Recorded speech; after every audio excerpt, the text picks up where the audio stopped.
ప్రభునంది ప్రేమైన దేవుని యొక్క బిడ్డలారా, లెబానోను పర్వతం మీద దేవదారు వృక్షం మంచుతో కప్పబడుతుంది. తెల్లగా ఆ చెట్టు మొత్తం మంచులాగా మారిపోతుంది. దానికి కావలసినంత సమృద్ధి ఆ నీరును పీల్చుకుంటుంది. అందుకని అది చాలా ఉన్నత స్థాయిలోకి వెళుతూ ఉంటుంది. నువ్వు కూడా వాక్యాన్ని స్వీకరించాలి. దేవుని మాటలను ప్రేమగా అంగీకరించాలి. దేవుని వాక్యాన్ని ఇది దేవుడు మాట్లాడుతున్న స్వరమని అంగీకరించాలి.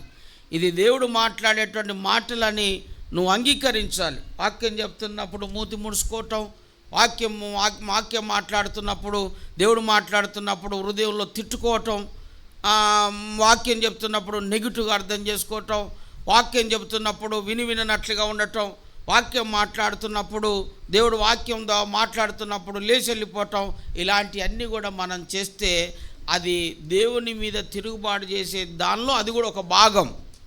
నువ్వు డైరెక్ట్గానే తిరుగుబాటు చేయాల్సిన అవసరం లేదు. మన బాడీ లాంగ్వేజ్ ద్వారా కూడా మనం తిరుగుబాటు చేయొచ్చు.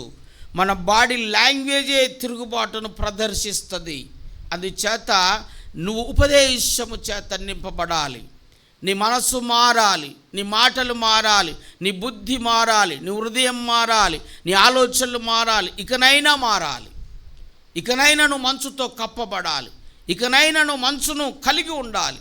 ఇకనైనా మనం ఒక్కటనుకొకటి నేర్చుకుంటూ లోతైన అనుభవం కలిగి ఉండాలని గుర్తు చేస్తున్నాను.